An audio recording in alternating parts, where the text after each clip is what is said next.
A continuación, Diplomacia en Directo. Clasificación A. Apto para todo público.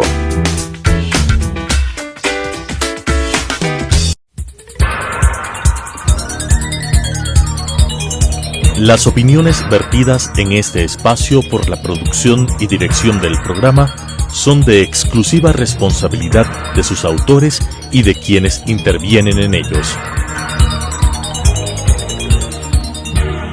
Telesucesos Canal 29 UHF presenta Diplomacia en Directo, un programa de enfoque y reflexión sobre la vida y el comportamiento internacional del Ecuador y la comunidad de naciones, con la conducción del embajador Edwin Johnson. Diplomacia en Directo. Muy buenas noches. Esta vez tengo el agrado de presentar a un muy distinguido profesional, compatriota ecuatoriano, emprendedor por excelencia. Me refiero al arquitecto Laszlo Karolyi, de una muy distinguida prosapia, pues su abuelo vino de Hungría y radicó en Cuenca hace muchos años. Nuestro invitado posee una muy vasta experiencia en el desarrollo de importantes proyectos y su verdadera especialidad es la creación de fuentes de trabajo en beneficio del país, con una enorme imaginación y creatividad y un alto valor artístico. Ha recorrido el mundo, lo que le da la posibilidad de poseer un muy amplio campo de observación. Habla varios idiomas, preside exitosamente el grupo exclusivo Hotels and Hacienda of Ecuador y dirige exitosamente el Hotel Boutique Culture Manor, se diría de Belle Époque, ubicado en la zona turística del corazón de la Mariscal, muy cerca de la Cancillería en el Palacio de Najas, la iglesia de Santa Teresita, embajadas como las de Francia, Rusia, etc. He creído, por tanto, muy oportuno para nosotros el que Laszlo pudiera abordar en esta oportunidad la situación actual del país, específicamente en el campo del turismo y la hotelería, desde luego. Laszlo, por favor, ¿cómo ves tú esta particular situación? ¿Qué le hace falta al Ecuador para arrancar de una vez por el camino del reforzamiento definitivo en el turismo?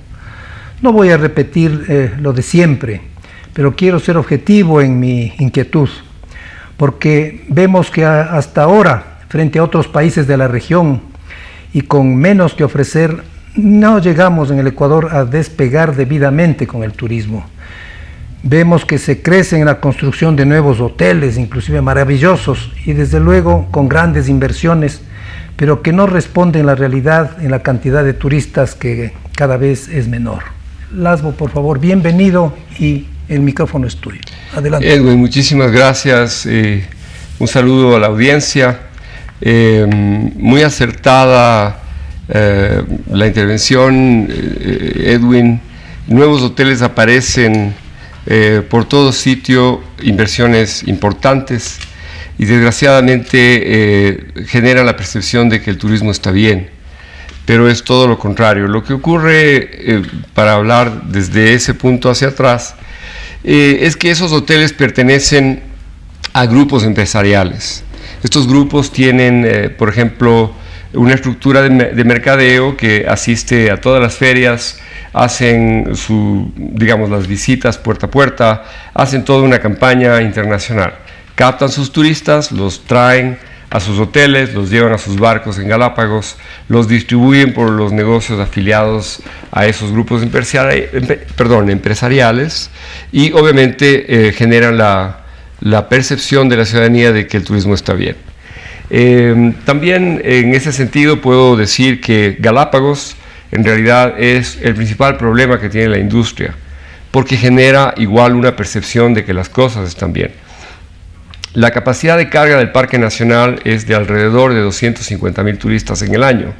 El año pasado las cifras oficiales indican que hubo 350 y más miles de turistas al año en ese Parque Nacional, lo que implica que está excedida en aproximadamente 100,000 la capacidad de carga. Pero si analizamos la cifra de 350,000, 200,000 son locales y apenas 150,000 serían turistas extranjeros. Si todos los turistas de Galápagos fuesen extranjeros y todos viniesen al continente, serían solo 350,000. No significa una cifra importante, como es el caso de Colombia o Perú, que sin embargo de tener problemas más profundos, más serios de seguridad y más arraigados en el tiempo, están con 5 millones de turistas verdaderos. El sistema turístico tiene 3 círculos: el origen, el tránsito y el destino. En el origen están los mercados, en donde el dinero público y privado fue invertido para generar y motivar a la persona que vive en esos sitios del mundo para venir al Ecuador. Utilizan un área de tránsito que son aeropuertos, sistemas de comunicación, y llegan a un destino. En el caso de la ciudad de Quito, por ejemplo, antes era un destino. Cuando existía la Corporación Metropolitana de Turismo, se cuantificaba en 3 noches de hotel por turista. Cuando el aeropuerto se trasladó a Tababela, sin una vía de conectividad, las operadoras de turismo cambiaron a los pasajeros a Guayaquil, porque la distancia entre el aeropuerto y el trayecto tomaba 3 horas, porque no había una vía construida. Sin embargo, ahora tampoco la vía funciona, porque da vueltas por todo sitio con semáforos y demás. No hay una vía expresa para llegar en 10 minutos, por ejemplo. Entonces, las aerolíneas, aprovechando que las operadoras pusieron a los turistas en Guayaquil, iniciaron vuelos, entre paréntesis, directos de Miami a Galápagos, con escala en Guayaquil. Entonces, los 150,000 turistas que van a Galápagos, turistas extranjeros me refiero, llegan al aeropuerto de Guayaquil, se van a Galápagos y regresan por la misma vía. Prácticamente no salen del aeropuerto. De esos 150,000, 100,000 vienen al continente.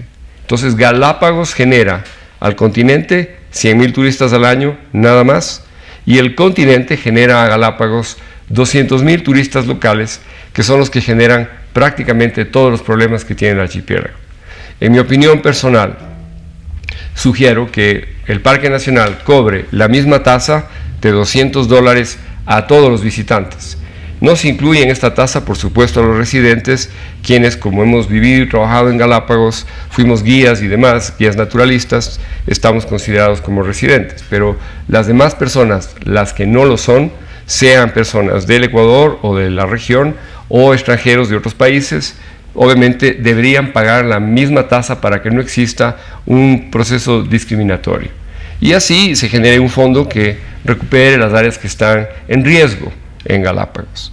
Ese parque nacional, ese patrimonio de la humanidad, ya fue declarado en riesgo.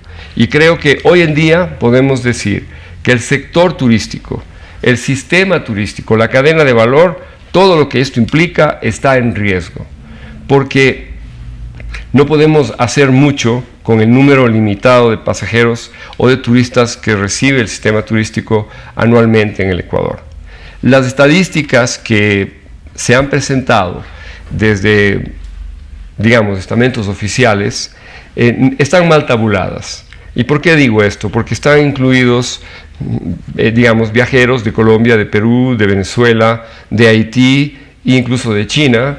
Hubo un escándalo en la prensa de que habían comprado 25,000 pasaportes y se quedaron. No son turistas, son procesos migratorios que deben ser retirados de la estadística turística.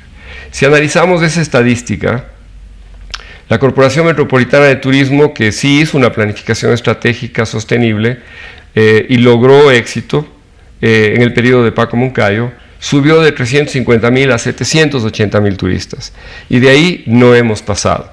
Lo que ha ocurrido es que desde el 2009 hacia acá, la demanda comenzó a decaer, por varias razones. La corporación desapareció, no se ejecutó el Plan Q, que tenía 146 tareas que hubiesen permitido posicionar a Quito en el mismo mercado que París. No se cumplió, no se continuó. Paco Moncayo no hizo, desgraciadamente, el tercer periodo. El alcalde Barrera se llevó el aeropuerto a Tababela sin vía de conectividad. Nació Quito Turismo. Las empresas públicas son elefantes blancos, en mi personal y muy privada opinión, que les toma mucho tiempo, o como un transatlántico, ¿no? Que le toma mucho tiempo dar la vuelta. así el capitán dé la orden, el barco por trayectoria y por peso tendrá que ir en una dirección hasta que pueda corregir el rumbo. Entonces, el turismo es muy rápido, las cosas que funcionaron el lunes, el viernes hay que cambiar, y obviamente ni la información que está en redes es la adecuada, peor aún, las necesidades de la industria no son nunca, digamos, cumplidas, ni se hace un seguimiento, y esto ha generado que, obviamente, la demanda decaiga. A partir del 2009, todas las iniciativas de los ministros de turno o de las autoridades a cargo han sido eso, iniciativas que han tenido las personas a cargo, pero no obedecen a una planificación estratégica sostenible. Tampoco ha habido un directorio, como había en la corporación, que supervisaba que las tareas se cumplan y que el dinero, digamos, adecuado para cada una de ellas esté listo y que hayan resultados. ¿Qué ocurre ahora? 2019, huelgas, cancelaciones de 6 meses de toda la ocupación hotelera del país. El internet estuvo plagado de fotos de turistas que viajaban con sus maletas por las carreteras tratando de llegar a algún sitio. Después de esos 6 meses de total cancelación, enero y febrero vinieron algunos turistas, en marzo comenzó la pandemia y tuvimos desde marzo, digamos, 2020, 2021, todo cerrado. Cuando se terminó la pandemia, hubieron otra vez huelgas, otra vez cancelaciones. Entonces, prácticamente, la industria por 3 años no ha podido trabajar, no ha podido generar un flujo de caja para cubrir ninguna de sus necesidades. Tampoco pueden honrar los créditos. No es porque no quieran, o porque quieran que les perdonen la deuda, sino simplemente, si no hay turistas, ¿cómo se trabaja? Sería igual que un dentista que tiene un lindo estudio de dentista y alguien inventa la cura para la caries. Obviamente los dentistas no tendrían trabajo porque no hay personas que utilizarían sus servicios, ¿verdad? Eso está ocurriendo con los hoteles. Las instalaciones están ahí, la percepción está ahí de que hay grupos empresariales que les va bien y a los demás no. Por ejemplo, hay 40 hoteles que han cerrado definitivamente en Esmeraldas y en Manabí están cerrando también. ¿Por qué? Después de que hubo las huelgas al final de la pandemia, comenzó el periodo de la violencia. Comenzaron actividades que jamás han pasado en el Ecuador, motines en las cárceles y bueno, hasta el magnicidio de Fernando Villavicencio y de otros candidatos, incluso autoridades electas. Y esto continúa, ¿sí? La declaratoria de conflicto interno armado del presidente Daniel Noboa ha ayudado en mucho porque las Fuerzas Armadas están obviamente actuando y están apoyando a la ciudadanía y se ve el cambio, por supuesto que es así, pero ahí no termina esto, porque cuando uno siembra en violencia, uno cosecha tempestades. Y esas tempestades tienen que estar tipificadas dentro de un plan de contingencia, de salvataje a la industria, y tiene que existir un diseño de tareas para corregir esa tempestad. Eso no tenemos. La industria está como una vela al viento y el viento es un huracán. Si podemos continuar a encontrar soluciones, podemos ver que la promoción y las acciones realizadas con buen criterio de las personas que estuvieron a cargo, por supuesto, pero sin seguir un plan, no han generado tampoco un resultado. La demanda comienza a caer desde el 2009 y en este momento, con todo lo indicado, estamos en el punto más bajo. Si el 2004 termina con 400,000 turistas en el año, en el Ecuador, turistas verdaderos, será un milagro. Entonces, esto está por debajo de toda posibilidad de éxito de la industria. Veo campañas en Guayaquil, publicadas por la prensa nacional, que dicen que han hecho una campaña para llegar al 30% de ocupación. Esto es terrible. Y si ustedes abren el internet y buscan Airbnb, la oferta en Quito son 4.500 opciones, promedio $35.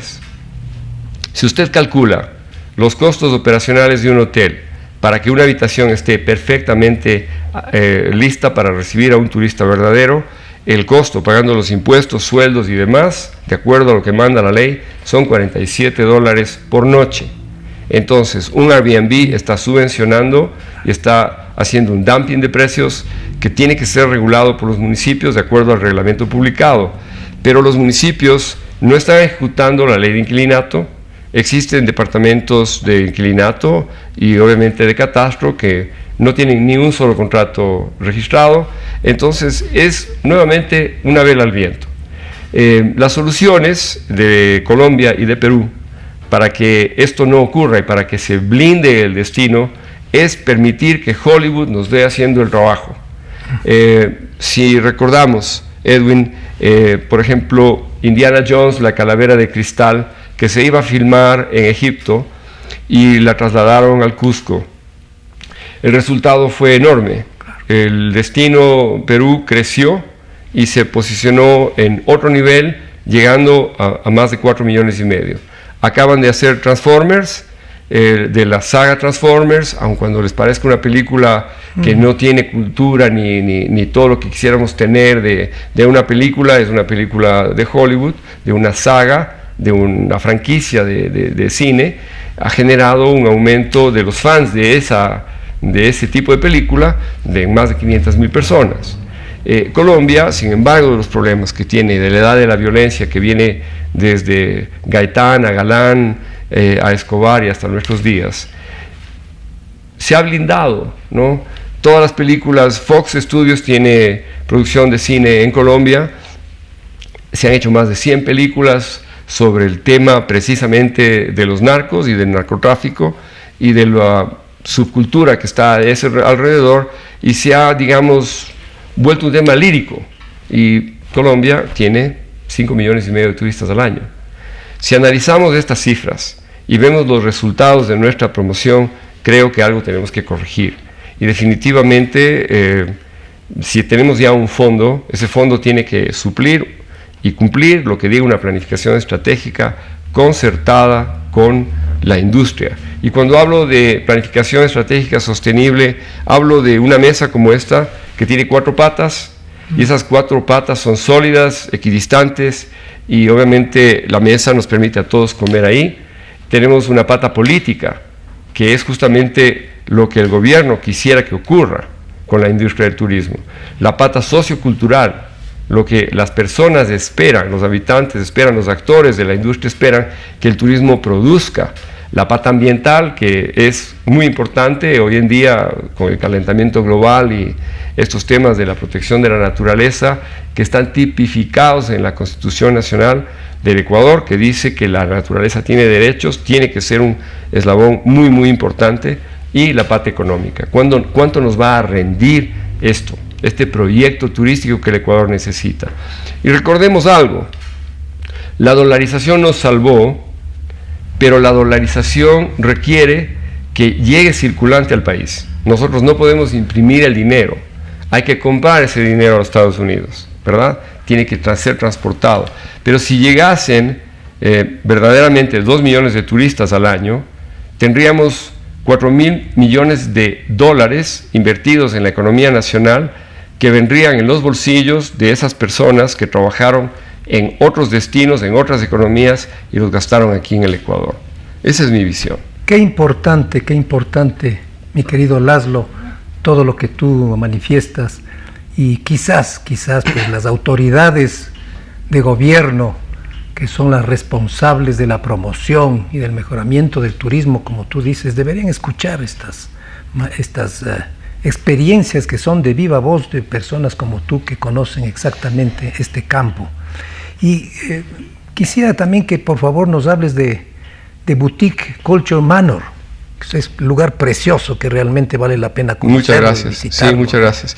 En el año 92 inauguré un hotel que se llamaba Café Cultura, que sería el primer boutique hotel que se abrió en el Ecuador. En el 92 habían en el mundo 7 hoteles boutique. El concepto boutique es un sitio de menos de 30 habitaciones con un diseño importante que incorpora elementos de arte de gran valor, y que muchos de ellos son fabricados en el hotel y están a la venta para los clientes que en ese hotel se hospedan. Esa sería, digamos, la definición de un hotel boutique. El Café Cultura funcionó hasta el 2016, del 92 al 2016, nos fue estupendamente bien, y como le fue bien, muchos copiaron esa esa suerte o ese modelo de negocios, y han aparecido obviamente y en buena hora otros hoteles de ese mismo rango que espero que les esté yendo muy bien. Desgraciadamente el turismo no está en su mejor momento. Hoy en día con Cultura Manor, Manor es una palabra en inglés que significa mansión de posicionamiento geopolítico en algún lugar del país. Se usa mucho en Inglaterra y en Francia. Esa casa que estaba en el campo antes, que era la Mariscal, eran las villas que las personas pasaban los fines de semana y sus vacaciones. Una casa importante construida por Ramón González de Artigas, descendiente del libertador del Uruguay.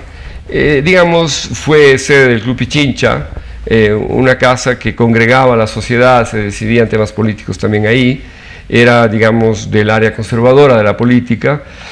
La adquirimos en el 2009, luego de un proceso de 3 años de negociación con los herederos, que eran numerosos y vivían en distintas partes del mundo. Luego el proceso de obtener los permisos de digamos, áreas históricas del municipio de Quito tomó casi 4 años, y el proceso de restauración, la casa ganó el premio de ornato en 1933, está catalogada en categoría 1 por la UNESCO en la declaratoria de Quito del 78, obtuvimos una mención del municipio como mejor proyecto turístico en el 2015, y una linda carta de la UNESCO que dice que es la mejor restauración hecha por un bien histórico en la ciudad de Quito en el 2017. En 2018 ganamos los World Travel Awards como el mejor boutique hotel de la ciudad. Pero con lo que les narré sobre la pandemia y demás eventos, no sé si sigue siendo un hotel. Más bien es como una especie de, en inglés se dice Inner City Retreat. Exacto. Es como un lugar donde uno puede escapar del contexto de la ciudad, de esta vorágine urbana que vive la ciudad. Lugar, sí. Y uno puede reunirse, tomar un café, conversar. Es una casa que convoca, y como uno habla de cine y dice que es lo mejor que uno puede hacer para promocionar y, digamos, posicionar un destino, estamos dedicados a hacer cine. De hecho, en este momento, durante estas últimas semanas, hemos estado solamente filmando una película que se llama Parece Amor, una película de producción nacional que presenta las relaciones interpersonales de parejas que luego confluyen y se reúnen en un lugar en donde existe una especie de fiesta, un happening, y es lo que estamos filmando en este mes, por ejemplo. Entonces, nuevamente el tema de percepción. Alguien dirá, el sitio de Laszlo está lleno. Sí, pero está lleno de técnicos y de cámaras y de actores que no pagan un solo centavo para estar ahí, sino más bien hay que pagarles para que hagan el trabajo que están haciendo. Entonces, la percepción del turismo es muy subjetiva. Hay que hacer un análisis profundo de la realidad y entender de que hay que pensar fuera de la caja si creemos que esta situación tan grave, y podríamos decir que el turismo tiene que ser declarado como un sector en riesgo y generar un plan de contingencia para que salga de este problema. Ciertamente. Caso contrario, va a ser muy difícil individualmente lograrlo. Pero vale la pena visitar este lugar que es precioso, realmente. Muchas gracias, Edwin. A todos los ecuatorianos, quiteños sobre todo, que vayamos, veamos y disfrutemos de ese lugar que es Muchas gracias. Muchísimas gracias a tu presencia, Laszlo. Muchas gracias, Edwin. Un saludo a todos, muy amables. Las opiniones vertidas en este espacio por la producción y dirección del programa son de exclusiva responsabilidad de sus autores y de quienes intervienen en ellos. Telesucesos Canal 29 UHF presentó Diplomacia en Directo, un programa de enfoque y reflexión sobre la vida y el comportamiento internacional del Ecuador y la comunidad de naciones, con la conducción del embajador Edwin Johnson. Diplomacia en Directo,